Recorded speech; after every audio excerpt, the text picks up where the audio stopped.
Plutoburns, and welcome to Eagleland. Today's manga, Burning Hell, is got a bit of an interesting backstory.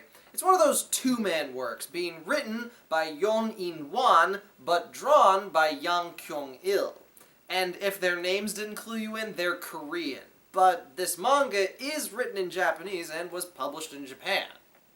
And that multiculturalism shows itself in the manga as well. It takes place historically around the golden age of pirates on an island between Japan and Korea. The island is called Kyokudo, and both nations send their very worst criminals there for exile.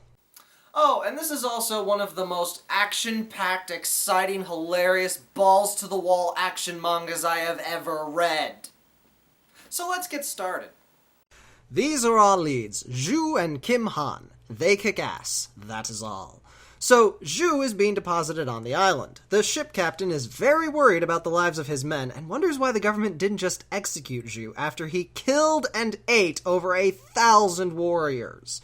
The captain's worries turn out to be well-founded as Ju punches his way out of his box, steals one of the guard's swords, and cuts his way out from the inside, because he was hungry. "We must set sail at once, but sir, we still have men on the island."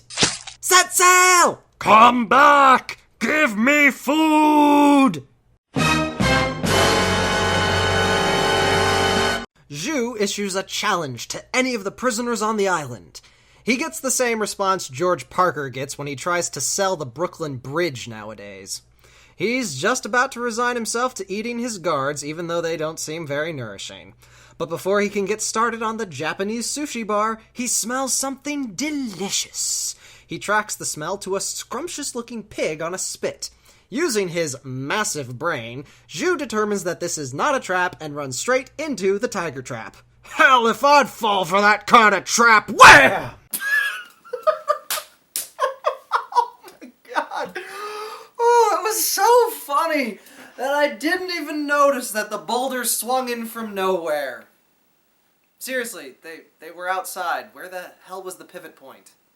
Ju wakes up chained to the boulder of comedy, and before him is one of the most terrifying sights ever. The human bodies exhibit! Ah! And the man who prepared this macabre spectacle is Kim Han, a surgeon exiled from Korea for performing horrifying experiments on people.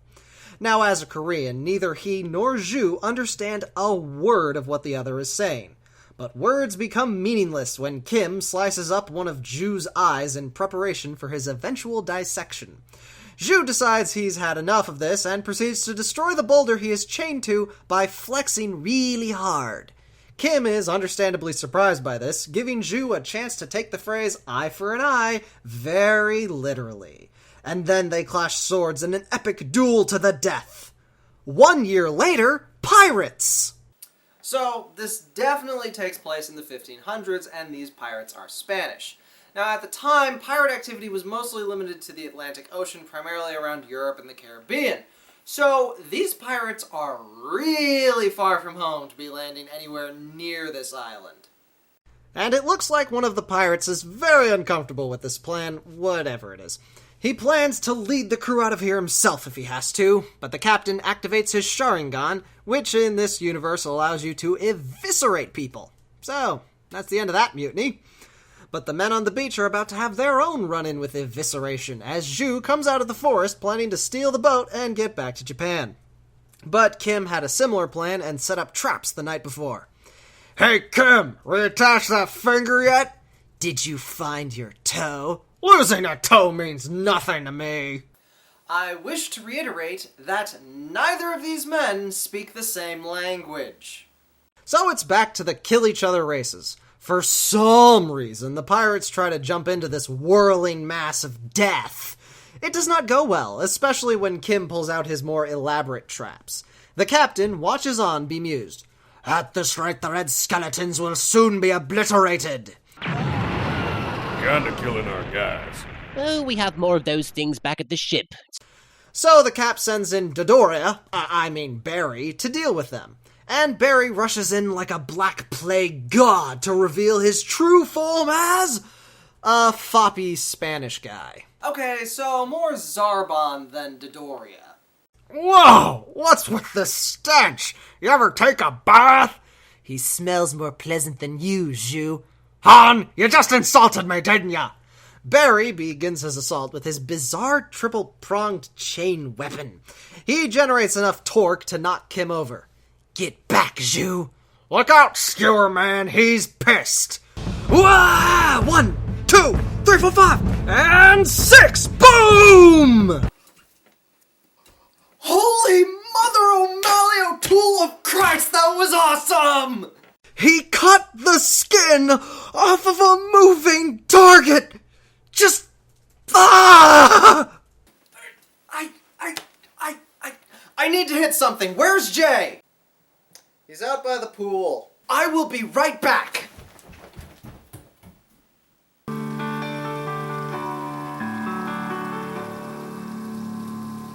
Oh, hey, buddy. What the fuck?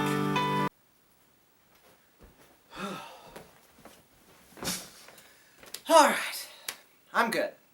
So, after that testosterone injection, they cut Barry open and discover he was already dead before they killed him. He was a moving corpse animated by the captain's strange magic. Magic that the captain uses to leap from his boat directly to the shore to confront our... heroes? It just occurred to me that our heroes are a cannibal and a psychopath. And I'm okay with that. So the captain goes into a long spiel about how awesome he is, but they don't speak whatever language he be spewing, so Zhu cuts his arm off, which almost immediately reattaches. They are understandably nonplussed.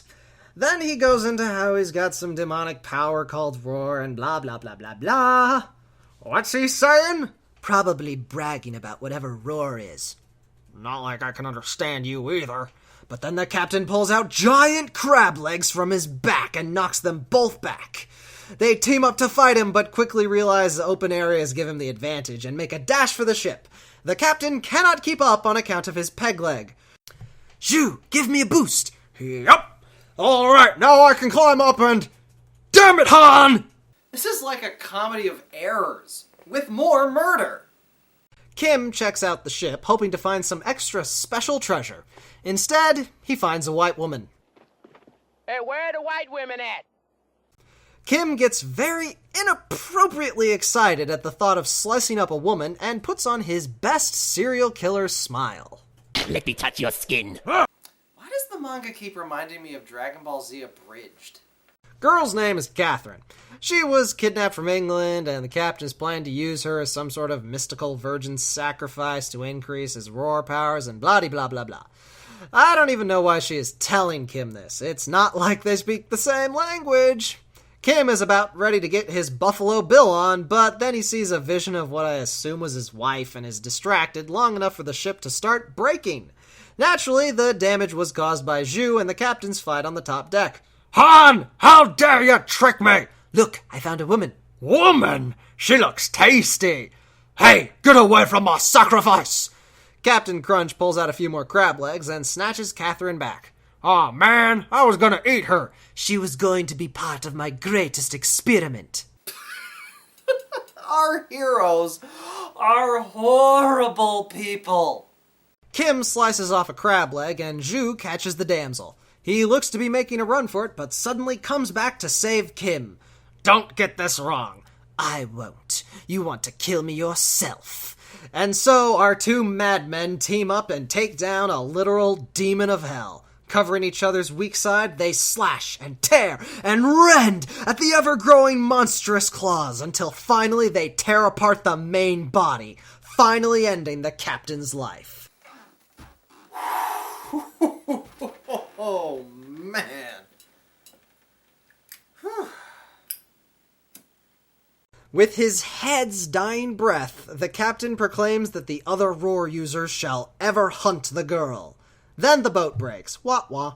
Catherine thanks them for saving her life. What's she saying? She's saying she'll be my test subject. Screw you, she's my food! And so the fighting begins anew, now with a third dingbat who doesn't understand the other islanders. And as we fade out on our heroes doing the dance of their native people, we see a fleet of pirate ships headed straight for their doorstep. Oh my god, this is gonna be awesome! What happens next?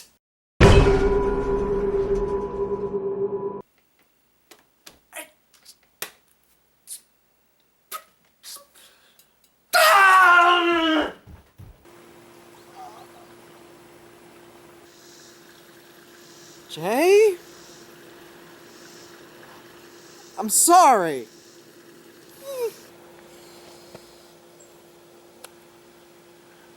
I was minding my own business.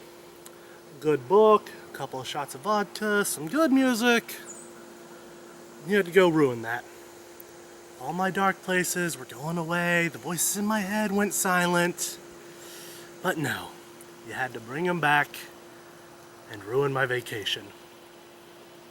We can't have that.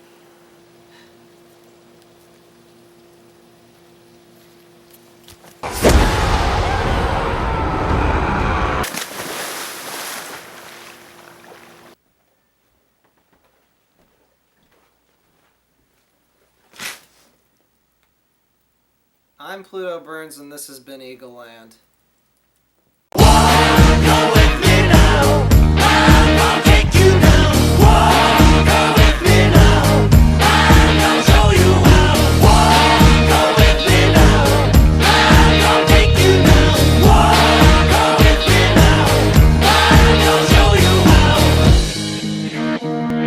Afraid to lose control, caught up in this world.